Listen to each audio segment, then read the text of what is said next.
गर्मी में गरीब बहू का ठंडा ठंडा ससुराल।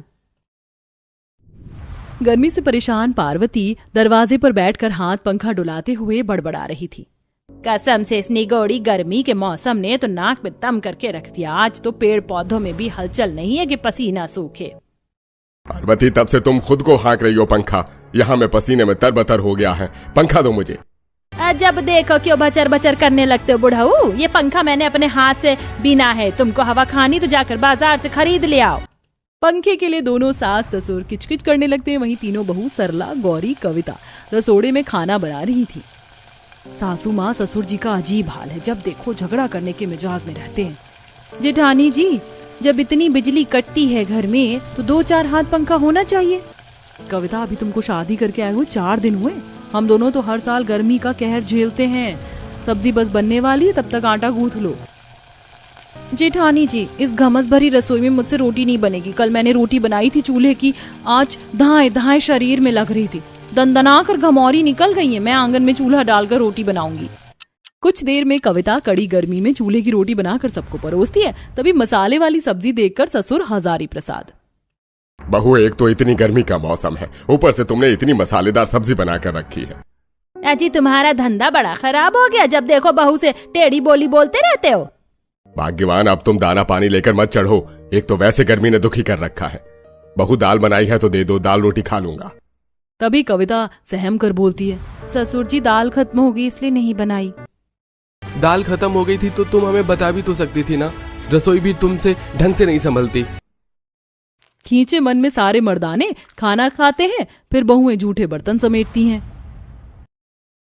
कितना भी तड़के सुबह उठ जाओगी, सभी को बनाते खिलाते दोपहर हो जाती है। मम्मी मम्मी, नदी पर नहाने कब चलेंगे? खुजली मच रही है। गौरी राजू के घमौरी में से खून निकलते हुए देखकर रोने लगती है। हे भगवान, बेचारे मेरे बच्चे का हाथ पैर पीठ हर जगह गर्मी के घमौरी निकल गई है।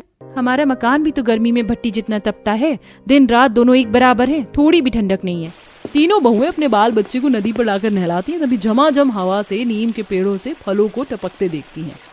ये तो नीम के फल हैं। कुछ दिनों पहले तक कितने कच्चे थे, लेकिन अब पक गए। जेठानी जी, ये बहुत लाभकारी होते हैं। इसे खाने से फोड़े फुंसी नहीं निकलते।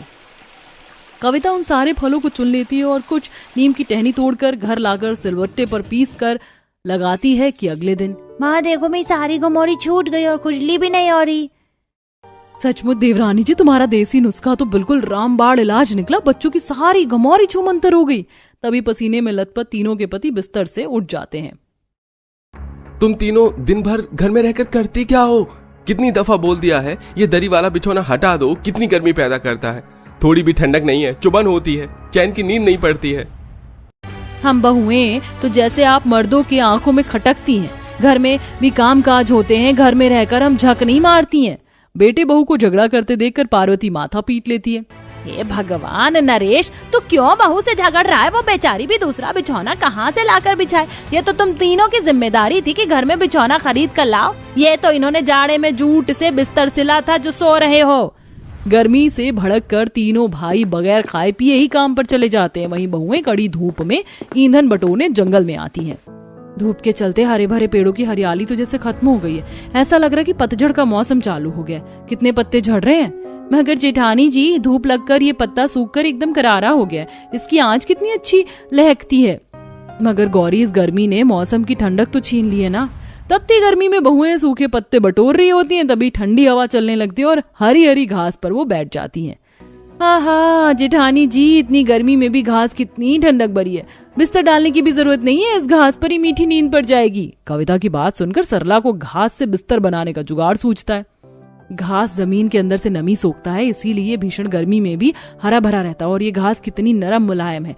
इस घास से हम कितनी चीज बना सकते हैं, जैसे कि बिस्तर, पंखा, चटाई, झाड़ू वगैरह।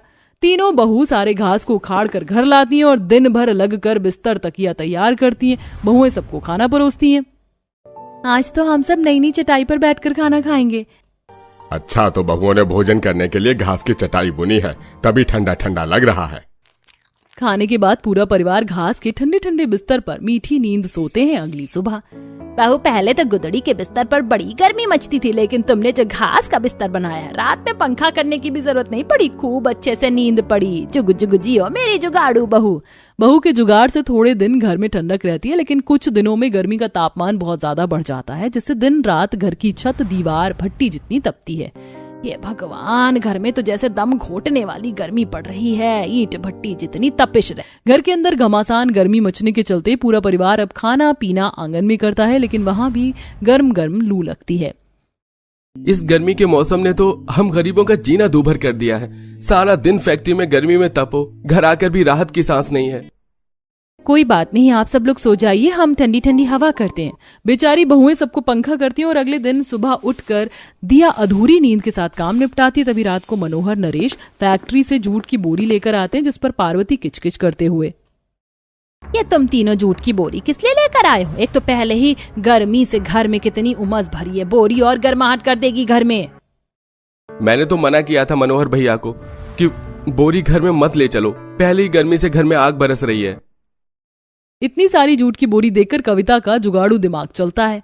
जेठी, ये जूट की बोरी आप मुझे दे दीजिए, ये काम की है। मगर बहू, तू इन बोरियों का क्या करेगी? कविता उन बोरियों को पानी में भिगोकर लकड़ी की सीढ़ी से चढ़कर छत पर लगाती है।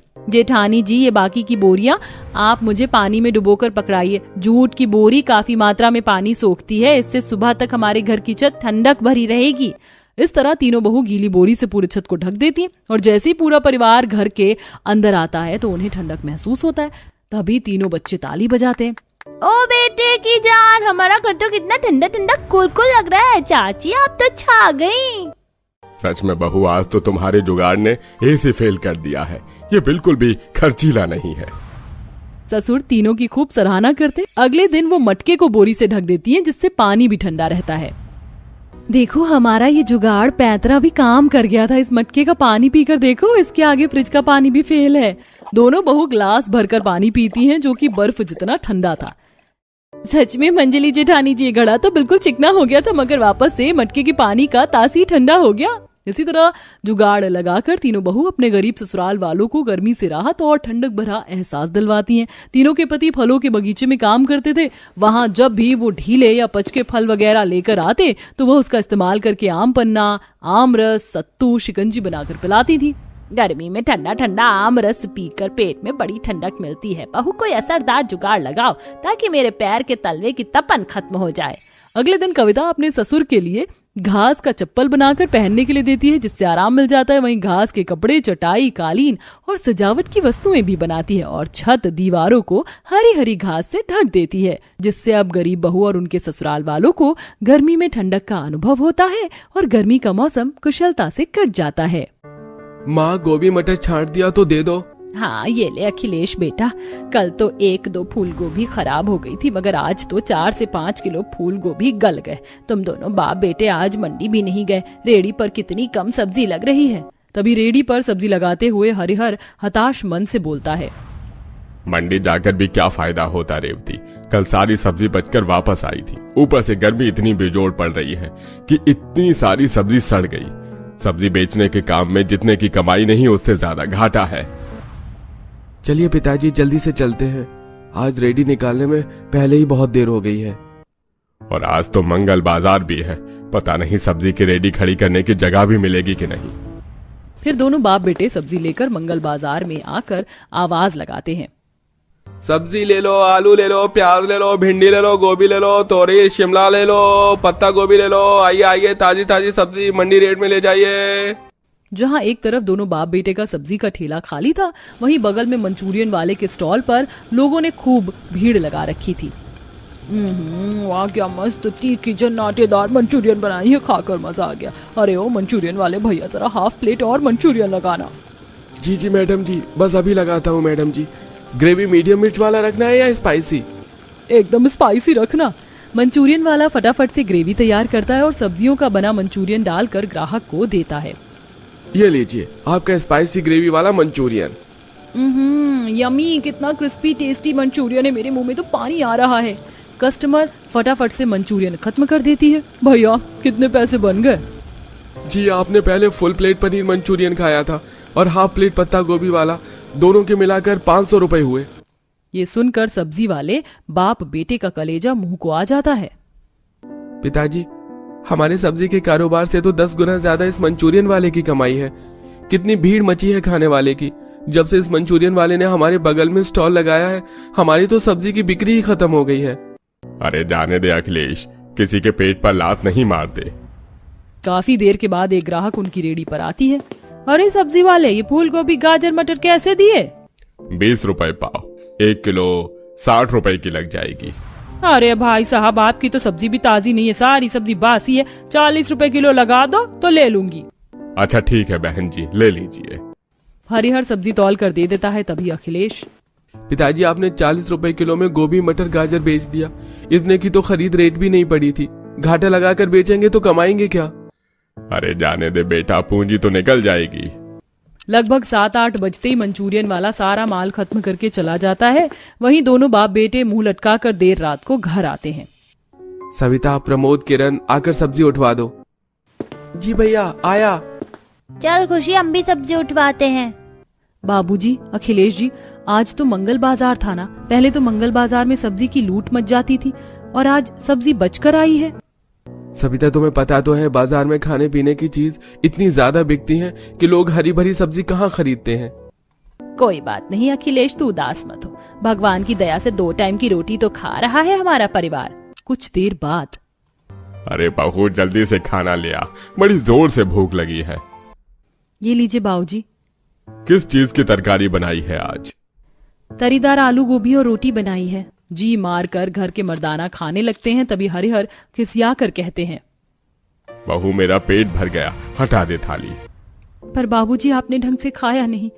सब्जी अच्छी नहीं बनी क्या? अरे किसी कर्म की सब्जी नहीं बनी है। इतना पानी वाली तरी लगाने की क्या जरूरत थी? भात के साथ थोड़ी खाना था, रोटी के साथ खाना था। सूखी आलू गोभी बना देती ना। अरे रहने दो पिताजी, इन औरतों को मतलब ही क्या है, मर्द खाएं या न खाएं, कभी कुछ अच्छा चटक मटक सब्जी बना लिया करो। हाँ हाँ, जैसे कि तुम दोनों बाप बेटे बड़ी ताजी सब्जी निकाल कर देते हो ना उस बेचारी को। रोज खराब सब्जी निकाल कर देते हो और चढ़ बैठते हो उस बेचारी पर। अरे ओ लड़किन लोग आई, तुम क्यों किचकिच मचा रही हो?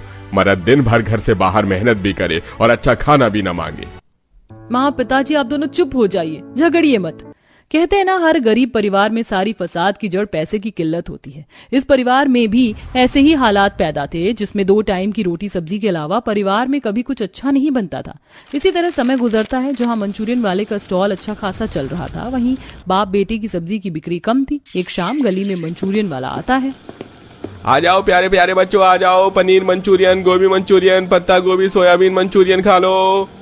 तभी अमीर पड़ोसन मंजुलता पोते को लेके आती है। अरे ओ मंचूरियन वाले भैया, तू तो ईद का चांद हो गया, बड़े दिनों बाद हमारे मोहल्ले के चक्कर लगाया है। अरे आंटी जी, आपके मोहल्ले में केवल आपके परिवार में तो मंचूरियन खाते हैं, बाकी कोई तो खरीदता नहीं। अरे भैया, सबके बस की थोड़ी ना है, इतने महंगे मंचूरियन खरीद कर खा लेंगे। ये सारे के सारे मिडिल क्लास गरीब लोग रहते हैं। ऐसा बोलकर मंजुलता अपने गरीब सब्जी वाले पड़ोसियों को ताना मारती है। दादी, मुझको चिकन मटन और पनीर वाले तीनों मंचूरियन खाना है। हाँ हाँ मेरे लाडले पोते, तेरा जो मन पसंद हो वो मंचूरियन खा ले। दोनों घमंडी दादी पोते मंचूरियन खाने लगते हैं, जिससे गरीब परिवार वालों का मन ललचा रहा था। तभी खुशी मोनू जिद पकड़ लेते हैं। पापा पापा, मुझको भी चिकन वाला पनीर वाला मंचूरियन खाना, 10 रुपए दे दो ना। बेटा, मंचूरियन 10 रुपए का नहीं आता, जाओ रोटी सब्जी खा लो, पैसे नहीं है। इस पर छोटा सा मोनू मुंह फुलाकर रोने लगता है। नहीं नहीं, मुझको मंचूरियन खाना है तो खाना है। पोते को मंचूरियन खाने के लिए रोते देखकर ससुर का दिल पिघल जाता है और वो पैसे के गल्ले में से 10 रुपए दे देता है।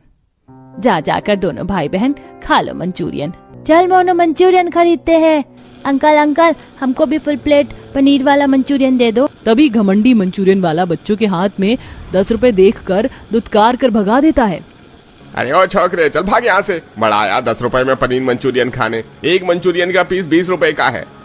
मंचूरियन वाले का रवैया देखकर गरीब परिवार वालों की आंखें भर आईं। अच्छा सविता, हम सब्जी बेचने जा रहे हैं। अजी रात में बनाने के लिए सब्जी तो निकाल दीजिए। ये पत्ता गोभी, शिमला मिर्च, गाजर निकाल दिया है, गर्मी से खराब हो गया था, छांट कर बना लेना। लाचार मन से सविता सब्जी अंदर ले आती है। भाभी, आज तो काफी ज्यादा मात्रा में सब्जी निकली है, आधा ही बना लेते हैं। तभी इन सारी शिमला, गाजर, गोभी देखकर सविता को जुगाड़ आता है। किरण, तुम इन गाजर, पत्ता गोभी को कद्दूकस करो, मैं अभी आई। इतना कहकर सविता किराने की दुकान पर आती है, जहाँ से वो थोड़ा मैदा, कॉर्नफ्लोर और मसाले खरीद कर घर ले आती है। तभी सास उम्मीद लगाकर पूछती है, क्या बात है बहू, ये सब्जी कद्दूकस किस लिए करवा रही है? कुछ खास बनाएगी आज? माँ जी, आज मैं सबके लिए सब्जी वाला मंचूरियन बना रही हूँ। सविता कद्दूकस सब्जी में बाकी सामग्री मिलाकर मंचूरियन का बाउल बनाकर बढ़िया तल लेती है और गाढ़ी ग्रेवी बनाकर स्वादिष्ट सब्जी का मंचूरियन बनाती है, जिसकी खुशबू पूरे घर में फैल जाती है। तभी ससुर पति भी सब्जी बेचकर आ जाते हैं। क्या बात है, आज तो हमारे घर में से होटल जैसे खाने की खुशबू आ रही है। क्या बनाया है बहू? बाबूजी, आज भाभी ने सबके लिए सब्जी वाला मंचूरियन बनाया है। चलो अच्छा है, आज सूखी सब्जी रोटी से पेट नहीं भरना पड़ेगा। आज सब्जी वाला मंचूरियन खाने को मिलेगा। अरे मेरी तो जीभ लपलपा रही है। ला बहू, जल्दी से परोस दे। अरे बुढ़ऊ, पहले जाकर हाथ मुंह तो धो लो। बस अभी धोकर आया। अरे बहू, मेरी मंचूरियन बचा के रखना। ससुर की मंचूरियन खाने की उतावली मचाते देखकर पूरा परिवार ठहाके मारकर हंस पड़ते हैं। फिर बहू पूरे गरीब परिवार को गरम गरम सब्जी वाला स्वादिष्ट मंचूरियन परोसती है। गर्मा गर्म सब्जी वाला मंचूरियन हाजिर है, खाइए सब लोग। तभी दोनों बच्चे खुशी और मोनू बोलते हैं, आज तो खाना खाने में बड़ा मजा आने वाला है, खुशी है ना? हाँ भैया, आज तो मैं पेट भरकर मंचूरियन खाऊंगी। पूरा परिवार खाना चालू करते हैं। मंचूरियन इतना गाढ़ा और स्वादिष्ट था कि सब उंगली चाटते रह जाते हैं। क्या बात है सविता भाभी, मैं तो आपका फैन हो गया। ये सब्जी वाला मंचूरियन तो बड़ा मस्त बना है, कसम से। सच में बहू, तूने तो होटल फेल कर दिया। मुझको नहीं मालूम था ये मंचूरियन खाने में इतना चटक मटक लगता है। मेरा तो मन तर गया इतना स्वादिष्ट मंचूरियन खाकर। अरे भाग्यवान, हमारे बगल में भी मंचूरियन वाला लगाता है। खूब बिक्री होती है उसकी। 2-3 घंटे में ही सारा माल बेचकर चला जाता है।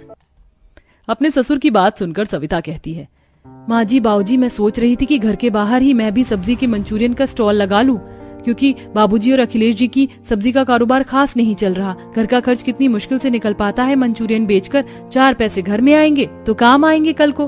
पूरा परिवार सविता के विचार पर रजामंदी देता है और अब सास, बहू, ननद तीनों मिलजुल कर सब्जी मंचूरियन का स्टॉल चलाती हैं और मर्द ताजी सब्जी बेचते हैं, जिससे 2 पैसे की बचत भी हो पाती है।